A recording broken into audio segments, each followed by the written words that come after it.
देखो, अभी जो सुप्रीम कोर्ट ने एक कोशिश की है कि शेड्यूल कास्ट, शेड्यूल ट्राइब के जो कोटे हैं उसको सब डिवाइड किया जाए।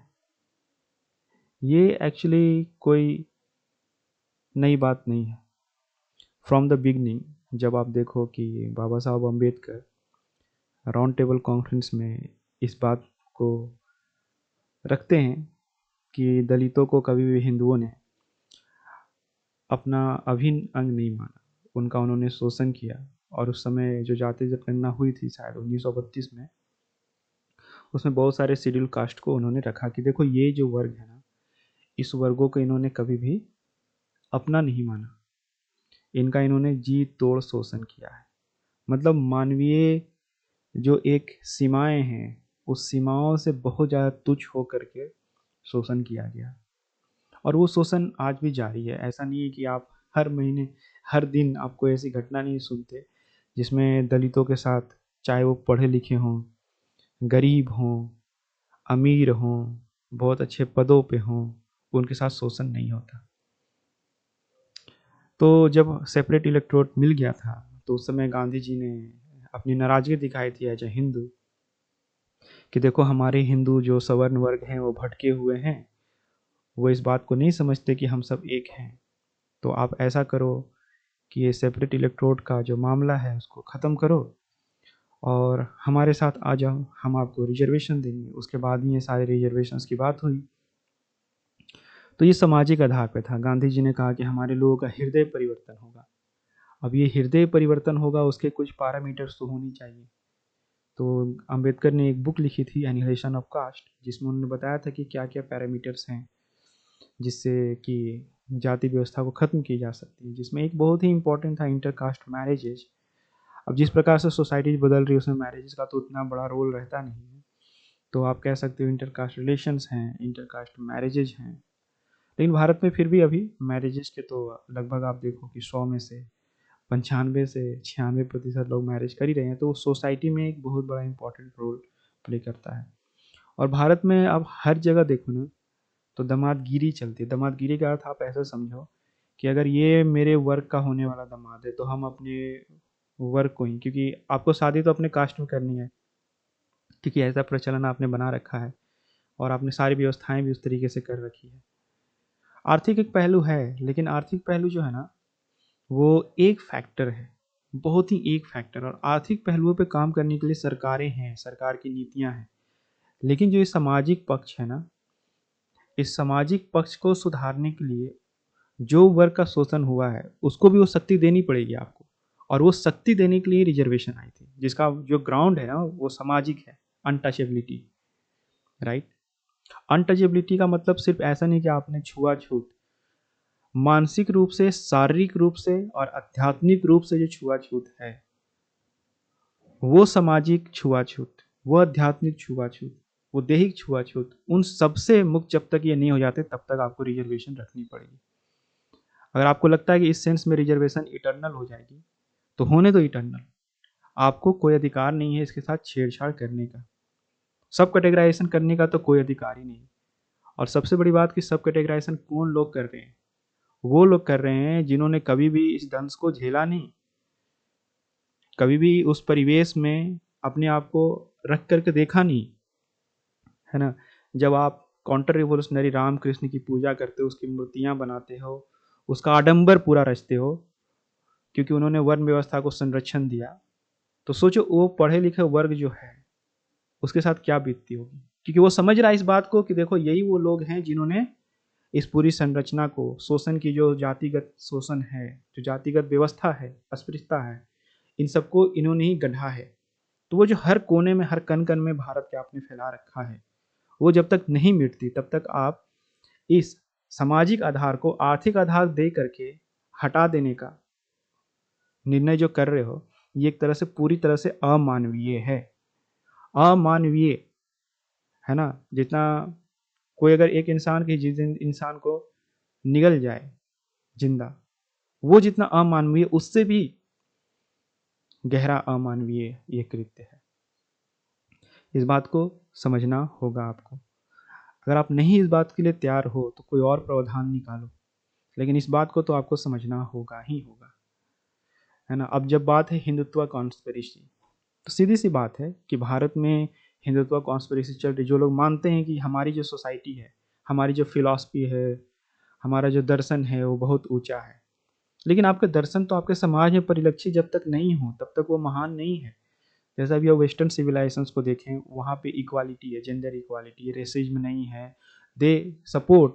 कहीं पे भी रेसिज्म होता है तो वाइट पीपल्स खुद आ करके माफ़ी मांगते हैं और उसको हटाने के लिए प्रयत्न करते हैं, नीतिगत रूप से भी, सामाजिक स्तर पर। लेकिन आपके यहाँ ये प्रोविजंस नहीं दिखती, है ना। कोई अगर आपको समझा रहा है कि राम और कृष्ण या और भी जो फिलोसफिकल एस्पेक्ट्स हैं, रिलीजियस एस्पेक्ट है, वो किस तरीके से जाति और वर्ण व्यवस्था को स्ट्रेंथ करती हैं, उसको मिटाने की जरूरत है, तो और आप ऊपर से एक कथा करवा दोगे और आप अपने धन बल का प्रयोग करके इस तरह की विचारधाराओं को दबा दोगे। तो समझे इस बात को कि ये कॉन्स्पिरेसी, ये जो लोग हैं जिन्होंने कभी भी दंश झेला नहीं, न्यायालय में बैठ करके उस वर्ग के लिए फैसले ले रहे हैं जिन्होंने सामाजिक दंश झेला है, शारीरिक, मानसिक और आध्यात्मिक रूप से।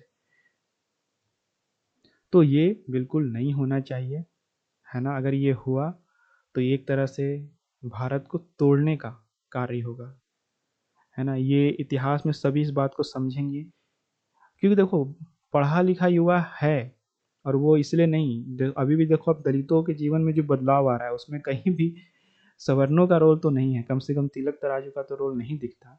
क्योंकि आप देखो अंग्रेज आए, उनके होने के कारण जाति व्यवस्थाओं पे थोड़ा सा दृष्टि पड़ा, सेपरेट इलेक्ट्रोड की बात हुई तो हमें अधिकार मिली, और एक हमारे पास एक डिटरेंट पावर आया, तो हम लोगों ने उसका उपयोग किया, बाबा साहब ने उसका उपयोग किया ताकि हमारे जीवन में, दलितों के जीवन में, आदिवासियों के जीवन में एक बेहतरी आ सके, पिछड़ों के जीवन में एक बेहतरी आ सके। ठीक है, ये प्रावधान हुए। फिर उसके बाद आप बोलोगे कि डिजिटल एज, तो डिजिटल एज आपके कारण कहाँ से आया? आज हर किसी के हाथ में मोबाइल है, स्मार्ट टीवी अगर किसी के घर में दिख जा रही है तो वो तो उन कंपनियों, जापान हो गए, चाइना हो गए, उनके कारण दिख रही है। आपका कुछ में भारत के ब्राह्मण बनिया जो हैं वो सिर्फ सामान इधर से लाके उधर बेच के बीच में कमीशन दलाली कमाने वाली काम है उनका।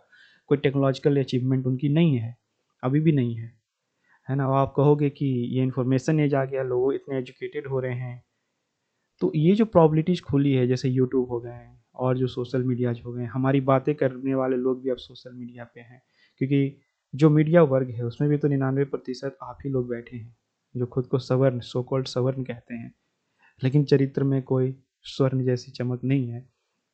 तो ये बात आप नहीं समझना चाहते, हम भी समझ रही है बात कि आप नहीं समझ रहे, आपको दिक्कत हो रही है कि हमें ये सामाजिक रूप से चैलेंज कर रहे हैं। तो रिजर्वेशन इसीलिए बना था कि हम आपको सामाजिक रूप से चैलेंज करें, जो दलित पिछड़ा वर्ग है, आदिवासी वर्ग, आपको सामाजिक रूप से चैलेंज करे। और ये जो वर्ग हैं 80 से 85% जितने भी, अगर हम सभी को मिला लें बहुजन वर्ग को, तो ये आपको चैलेंज कर रहे हैं, तो आपको दिक्कत हो रही है। रिजर्वेशन बना ही इसलिए था कि हम आपको सामाजिक रूप से चैलेंज करें। अगर ये नहीं बनना होता, इसका आधार सामाजिक नहीं होता, तो फिर ये रिजर्वेशन होता ही नहीं, वो तो सेपरेट इलेक्टोरेट होता। तो बेसिक अंडरस्टैंडिंग है ना। और आप कितनी भी कोशिश कर लो, मैं अब हम लोग ये नहीं कहने वाले कि आप रिव्यू करो या ये करो वो करो, जो आपको करना है आप करते रहो। ये दलित वर्ग, इस देश का पिछड़ा बहुजन ह्यूमैनिटी सभी समझ रहे हैं कि कैसे एक ब्राह्मणिकल जो पर्सपेक्टिव है, ब्राह्मणिकल जो नैरेटिव वो गढ़ा जा रहा है हर जगह, चाहे वो पढ़ने लिखने के संस्थान हो, प्राइमरी एजुकेशन बच्चों के संस्थान हो, स्वास्थ्य हो, हर जगह ये नैरेटिव गढ़ा गया है और वो उन्हें दिख रहा है, और वो उनसे लड़ लेंगे हर स्तर पे, है ना, लड़ लेंगे। और ये याद रखें कि अगर हम तलवार नहीं भी उठाएंगे ना, तो हमारे चित्कार में, हमारे आवाज़ में इतनी बल होगी ना कि आप काँप जाओगे। याद रखना इस बात को। तो ये जो है ना नैरेटिव आप छोड़ दो, अपने दिमाग से ये निकाल दो कि वापस से आप वो ब्राह्मणिकल नैरेटिव भारत में लेकर के आओगे। आप यहाँ से छोड़ो सब कुछ और जा कर के वेस्टर्न कल्चर में शिफ्ट हो जाओ, क्योंकि आप वहीं शिफ्ट होने के सारे प्रयत्न है ना आपके।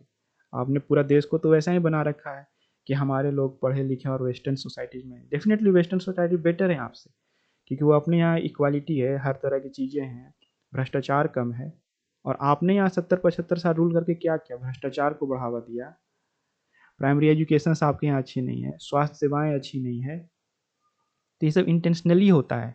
आपको भले ही नहीं लग रहा हो, लेकिन आपके अनकॉन्शियस माइंड में इंटेंशनली है कि हमें लोगों का ही बुरा करना है। इसलिए आप इलेक्शंस कमीशन किस तरीके से काम करती है, हमारे यहाँ की जो ईडी हैं, सीबीआई हैं, जो इतने भी सरकारी संस्थान हैं जो करप्शन को ख़त्म करना चाहिए, वो किस तरीके से काम करते हैं, ये हमें भी दिख रहा है, आपको भी दिख रहा है।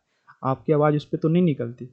होता है ना, गरीब और जो कमज़ोर है उस पर दो लाठी सब मार के चल रहे हैं, चाबुक मार दे रहे हैं, आप भी वही कर रहे हो, है ना। इससे कोई आपकी मानवीय मूल्यों का पहचान नहीं होता कि आपके अंदर कोई मानवीय मूल्य है। तो ये करना बंद करो, कि अगर आप ये करना नहीं बंद करोगे तो इससे नुकसान हमारा नहीं है, आपका है। और वो नुकसान आपको भले ही नहीं दिखता हो शॉर्ट टर्म में, पर एक लॉन्ग पर्सपेक्टिव में, क्योंकि human life is a very complex and very broader aspect, आपको बिल्कुल उसका फल मिलेगा, है ना। आप चाहे निष्काम होके कितना भी किसी का गला काट लो, लेकिन फल तो मिलना ही है। निष्काम होने से क्या फल नहीं मिलेंगे? निष्काम होने से आप शरीर से खुद को अलग कर सकते हो, लेकिन आपके शरीर को तो वो दंड मिलेगा, मन को तो वो दंड मिलेगा, और वो मिलेगा ही मिलेगा। इसके लिए आप निश्चिंत रहो। तो अब बात है कॉलोनियल इंडिया की। तो एक तरीके से देख लो, भारत में जिस तरह का दलितों का, पिछड़ों का, आदिवासियों का, माइनॉरिटीज़ का रिप्रेजेंटेशंस की लैकिंग है, वो ये बतलाती है कि एक तरह का फिर से कॉलोनियल इंडिया बना हुआ है। और इस कॉलोनियल इंडिया को बने रहने देने के लिए ही इस तरह की शेड्यूल कास्ट सब कोटा, शेड्यूल ट्राइब सब कोटा, क्रीमी लेयर, इन सब चीज़ों की बात होती है ना। तो सावधान रहें और जागरूक रहें, इस तरह के ब्राह्मणिकल नैरेटिव से अपने आसपास के लोगों को समझाएं, बताएं कि देखो किस प्रकार से हिंदुत्व का जो प्रोजेक्ट है वो सभी को अमानवीय बनाने के लिए लगा हुआ है। धन्यवाद।